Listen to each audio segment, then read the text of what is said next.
Please ಆರ್ಯ, ಮನ್ಸು ಹಾಳು ಮಾಡ್ಕೋಬೇಡಿ. ಅಮ್ಮ ಹಾಗೆಲ್ಲ ಅಂದ್ಕೊಂಡಿಲ್ಲ. ಏನು ಅನ್ಕೊಂಡಿದ್ದಾರಂತ ಮಕ್ಕಳು ಅದವ್ರಿಗೆ ಗೊತ್ತಾಗತ್ತೆ ಸ್ವಾತಿ. ಈ ಮನೇಲಿ ನನ್ನ ಅಸ್ತಿತ್ವನ ಇಲ್ಲ ಅನ್ನೋ ಹಾಗಾಗಿದೆ. ಆಚೆ ಹೋದ್ರೆ ಕಾಕಿ ಹಾಕೊಂಡಿರೋ ಗಟ್ಟಿ ಮನ್ಸು ಅವನು, ಒಳಗೆ ಬಂದ್ರೆ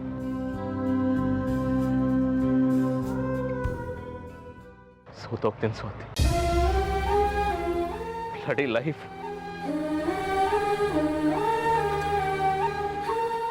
ನನ್ನ ಅಕ್ಕ ಅವಳನ್ನು ನೆನಪಿಸ್ಕೊಳ್ತಿದ್ದಾರೆ. ಯಾರು? ಆದಿತ್ಯ. ಅವಳ ಜೊತೆ ಬೆಳಿಲಿಲ್ಲ, ಅವಳ ಭಾವನೆಗಳನ್ನೂ ಅರ್ಥ ಮಾಡ್ಕೊಂಡಿಲ್ಲ. ಬೆಳೆದ್ಮೇಲೆ ಯಾವಾಗ್ಲೂ ಬಂದು ತಾನು ತಂಗಿನ ತುಂಬಾ ಪ್ರೀತಿಸ್ತಿದ್ದೀನಿ ಅನ್ಕೊಂಡಿದ್ದಾನೆ.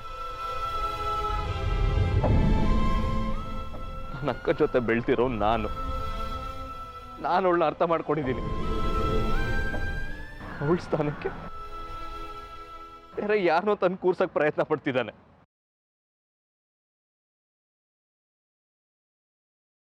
ಜಾಸ್ಮಿನ್ನ ಯಾರಾದ್ರೂ ಆಗಿರ್ಲಿ, ನಮ್ಮ ಅಕ್ಕನ ಸ್ಥಾನನ ಯಾರು ತುಂಬೋದಕ್ಕೆ ಸಾಧ್ಯ ಇಲ್ಲ. ಆದಿತ್ಯ ಏನೇ ಹೇಳಿದ್ರು ಅಮ್ಮ ಅವನ್ ತಾಳಕ್ಕೆ ಕುಣಿತಾರೆ.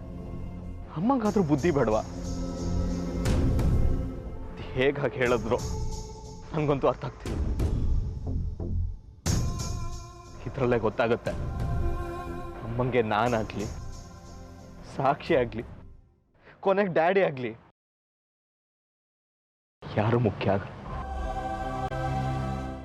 ಅವ್ರಿಗೆ ಅವನೊಬ್ಬ ಇದ್ರೆ ಸಾಕು. ಆದಿತ್ಯನೂ ಅವ್ರಿಗೆ ಪ್ರಪಂಚ.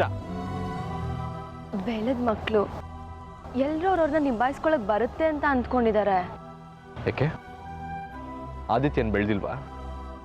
ಅವನೇನು ಹಸುಗೂಸ? ಅವನಿಗೆ ಪ್ರೀತಿದಾರೆ ಇರೀತಾರೆ, ನಮಗ ಆ ಯೋಗ್ಯತೆ ಇಲ್ವಾ? ಹೆತ್ತು ತಾಯೇ ತಾರತಮ್ಯ ಮಾಡ್ತಿದ್ದಾರೆ ಅಂದಮೇಲೆ ಮಕ್ಕಳು ಒಂದಾಗಿರೋದಕ್ಕೆ ಹೇಗೆ ಸಾಧ್ಯ?